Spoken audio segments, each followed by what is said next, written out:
darsimizda siz bilan elementary kursimizning 11-unit haqida gaplashamiz. U bilan tanishib chiqamiz va 4-qism 11.4 speaking and writing nutq va yozma mahoratini oshirishga harakat qilamiz. Goals bu qismdan maqsadlarimiz write a formal informal notice, ya'ni formal va noformal shakldagi notice, ya'ni объявление, ya'ni e'lonlarni yozish. Offer to do something, ya'ni biror bir narsa qilishni taklif qilish. Reading and writing a notice, o'qish va yozma mahorat notice, ya'ni e'lon. Exercise 1 work as a partner, answer the questions. O'z sheringiz bilan ishlang va berilgan savollarga javob bering. 1 how do you describe yourself? Well, really organized, organized, not very organized. Well, personally me, I'm not very organized. 2 which of these do you sometimes organize? Holidays never, meetings well occasionally, parties occasionally, study groups well sometimes. Videoni pauza qiling va bu mashqni mustaqil ravishda bajarishga harakat qilib ko'ring.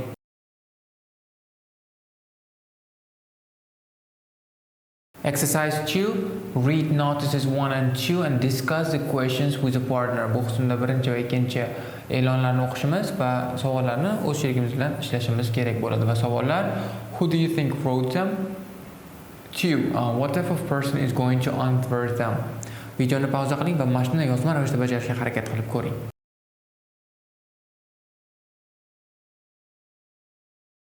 Kelingan javoblarni ko'rib chiqamiz.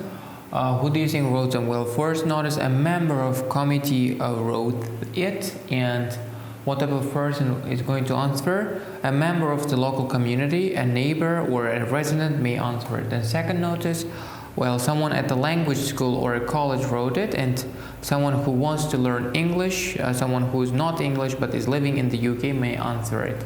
Exercise 3A, work with a partner. Which notice is in exercise 2 is more friendly and informal? Why? More formal? Why? Bu qismda sheringiz bilan ishlang va berilgan e'lonlarning qaysi biri do'stona va informal tarzdagi va ikkinchisi qaysi biri formal tarzda ekanligini va nima ekanligini tushuntirishingiz kerak bo'ladi. Videoni pauza qiling va mashqni mustaqil ravishda bajarishga harakat qilib ko'ring.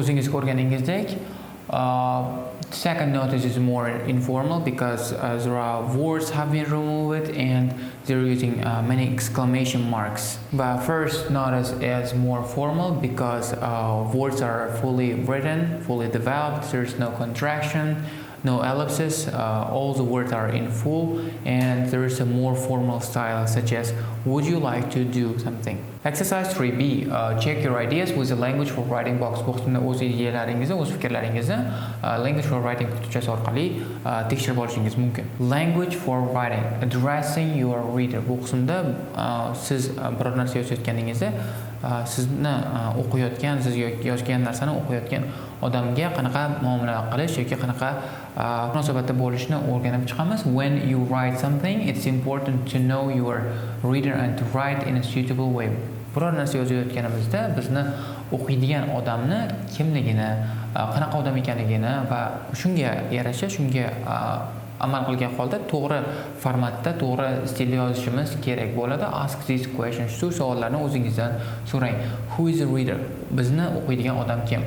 What information does the reader need? Qanaqa ma'lumotni olishni xohlaydi bizni o'qiyotgan odam? Use formal language in notices with people you don't know very well and informal language with people you know. Demak, bu qismda e'lonlarimizda, reklamalarimizda bizni biladigan odam bizni bilmaydigan odam bilan biz yaxshi bilmaydigan odamimiz bilan formal language, ya'ni formal tarzdagi so'zlarni va biz yaxshi biladigan odamimiz bilan esa informal tarzdagi so'zlarni ishlatishimiz mumkin. To sound informal, ya'ni informal tarzda o'qilishimiz uchun, eshitilishi uchun use ellipses, ya'ni ba'zi bir so'zlarni tashlab ketishimiz mumkin. For example, are you tired of studying alone? Ya'ni tired of studying alone. Are you so'zlarini, ya'ni qo'shimcha qismlarni, olmoshlarni va tibbiy yordamchi fe'llarni tashlab ketish orqali ellipses, ya'ni so'zlarni qisqartmasiniga erishishimiz mumkin. To use exclamation marks Working together is more fun. Demak, bu qismda esa biz undov belgilarini qo'yishimiz kerak bo'ladi. Bu qismda working together is more fun shaklda ko'rishingiz mumkin. To sound more formal, formal tarzda ko'rinishimiz uchun esa write full sentences, to'liq gaplarni yozishingiz. Don't use contractions, ya'ni qisqartma fe'lning qisqa shakllarni ishlatmasligingiz kerak bo'ladi. For example, we are, not we are. Bu qismda qisqartma shaklini ishlatmasligingiz kerak. Use more formal expressions, ya'ni formal tarzdagi iboralarni, strukturalarni ishlatishimiz kerak bo'ladi. Do you want, ya'ni xohlaysizmi o'rniga would you like strukturasini ishlatgan ma'qul. Exercise 4A. Read lines 1 to 8 from 2 notices. Decide which are formal and which are informal. Berilgan ikkita reklamadan 1dan 8 gacha bo'lgan liniyalarni o'qishimiz va qaysi biri formal, qaysi biri informal tarzda ekanligini ko'rib ketishimiz kerak bo'ladi. Videoni pauza qiling va bu mashqni yozma ravishda bajarishga harakat qilib ko'ring.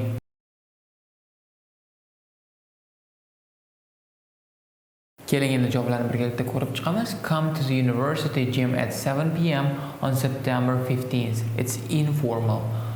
Bu qismda come to birdaniga direkt, ya'ni buyruq shaklida ishlatilganligini ko'rishimiz mumkin. Join the Maastricht University basketball club. Bu qismda ham buyruq shakl va bu informal. Do you want to help your community and do you have some free time? Bu qismda do you want strukturasi ishlatilganligi uchun informal. If you are interested, call May Fox on this number. Demak, bu qism formal tarzda bo'lganligini ko'rishimiz mumkin, chunki bu qismda barcha so'zlar mavjud. 5. Want to get fit and make new friends? Do you want to get fit? Bu qismda esa informal tarzda yozganligini ko'rishimiz mumkin. 6. Are you interested in working with young people? More formal tarzda, ya'ni formal tarzda ko'rishimiz mumkin. We are looking for friendly people to help organize a youth club on Thursday evenings. It's formal. And wanted basketball players. It is informal. And it means instead of we are searching, biz qidirmoqdamiz o'rniga want. Exercise 4B. Put the lines in the 2 notices in a suitable order. Bu qismda berilgan ikkita reklamamizda berilgan liniyalarni to'g'ri tartibda joylashtirishimiz kerak bo'ladi. Videoni pauza qilgan holda bu mashqni mustaqil ravishda bajarishga harakat qilib ko'ring va bularni demak logika bo'yicha to'g'ri tartibda joylashtirishga harakat qilib ko'ring.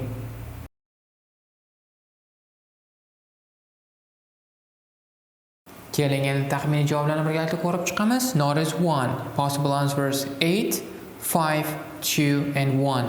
And notice 2, 3, 6, 7 and 4. Exercise 5A. Work with a partner. Plan a notice. Choose one of the ideas below or use your own ideas. Answer the questions 1 to 4 to help you plan your notice together. O'z she'ringiz bilan ishlang va e'lon yoki reklama berishni planlashtiring va bu qismda 1dan 4gacha bo'lgan berilgan fikrlarni yoki o'zingizdan topgan fikrlaringizni ishlatishingiz kerak bo'ladi va 1dan 4gacha bo'lgan savollarni o'zingizning e'loningizni yaxshiroq plan qilishga ishlatishingiz mumkin bo'ladi va bu qismda sell something, organize a charity event, start a study group, book club, dance class, rent a room in your house flat, start a football team, running group at work. And the questions: who is the reader, student, parents, colleagues, local people, etc. 2. How well do you know them? How formal, informal should you be? 3. How can you make them notice your notice? And what information do you need to know? Think of at least 5 things to ask them. Tell them times, places, what you want, what to bring. Videoni pauza qilgan holda bu mashqni yozma ravishda bajarishga urinib ko'ring.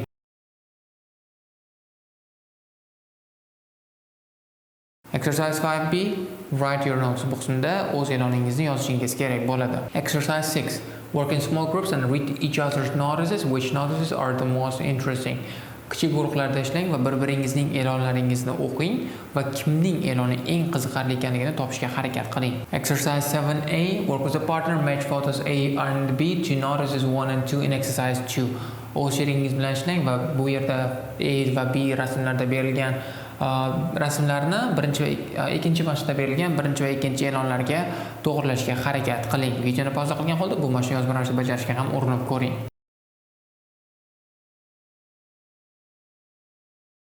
O'zingiz ko'rganingizdek javoblar 1 is B and 2 is A. Exercise 7B. Listen to two conversations from the photos. Are the statements true or false?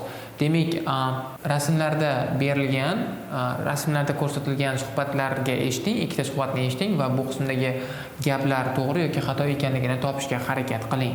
Audio 11.11 Conversation 1 So, Ryan and Jan made a list of questions to ask Dr. Pedersen. Oh, that's great. Can I see it? Yeah, of course. We've got 5 main questions so far.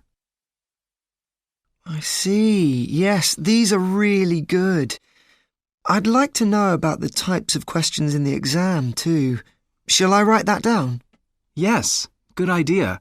And when are we going to ask Dr. Pedersen about all this? I'm going to have a meeting with him this afternoon. Why don't I give him the list then? Yes, that's perfect, Shaz. Then we can talk about it in class tomorrow. Now, the next thing is the homework. Conversation 2 So, I'll read the list, and if anyone would like to do something, please just say. Is that okay? I'll take notes so we don't forget. Thank you. That's very helpful. Okay. First, there is the problem with rubbish in the park. Oh, shall I do that? I go to the park every day anyway. Thank you, Yannick. Let me help you with that, Yannick. It's a big park. Thanks. Great.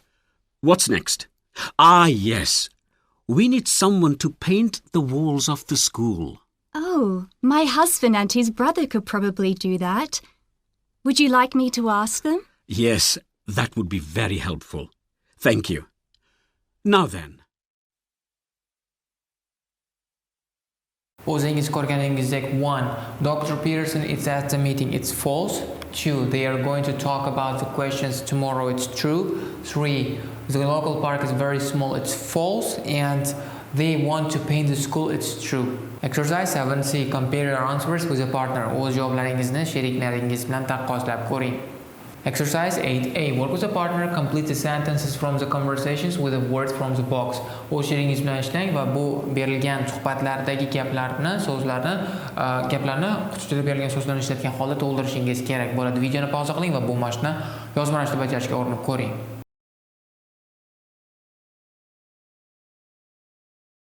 Keling, endi javoblarni birgalikda ko'rib chiqamiz. 1. Shall I write that down?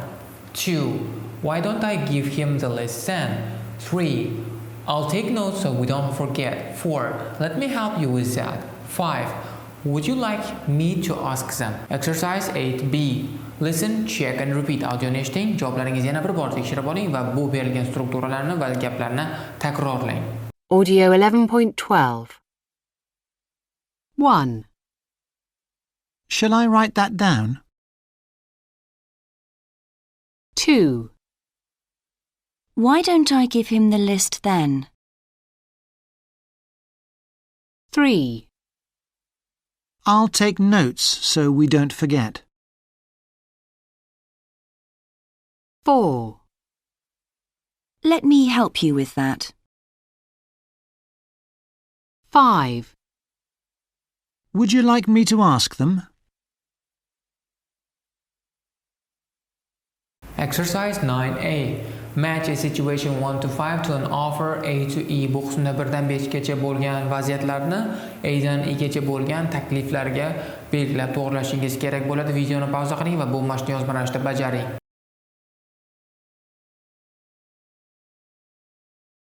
Keling, endi javoblarni birgalikda tekshirib chiqamiz. 1. It's really hot in here. B. Would you like me to open a window?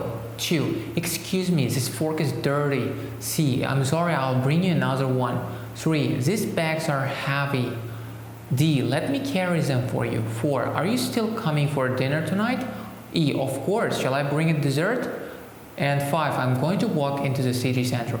A. Why don't I give you a lift? Exercise 9B. Work with a partner. Take turns to practice the conversation. Exercise 9A o'z sherigingiz bilan ishlang va 9-a mashqdagi suhbatlarni o'rnalmashga qolib birinma-ketin mashq qilishga urinib ko'ring.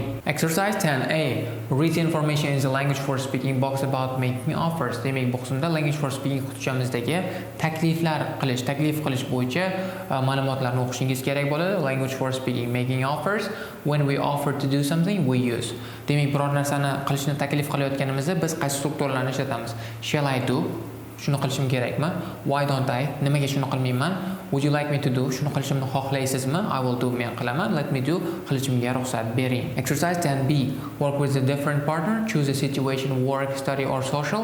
Take turns to explain your problems and offer help using the language for speaking box to help you. Student A, turn to page 131. Student B, turn to page 135. Boshqa sherigingiz bilan ishlang va biror bir vaziyatni tanlang. Ish, o'qish yoki ijtimoiy vaziyat bo'lishi mumkin va bu qismda o'rnalmashgan holda birinma-ketin o'z muammolaringizdan tushuntiring va ikkinchi kishi esa yordam taklif qiling va bu qismda language for speaking, ya'ni bu language for speaking qutchamizni o'zingizga yordam sifatida ishlatishingiz kerak.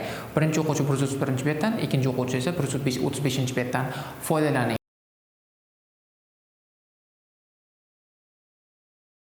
Shu bilan bugungi darsimiz o'z nihoyasiga yetdi. Sizni keyingi darslarda kutib qolamiz.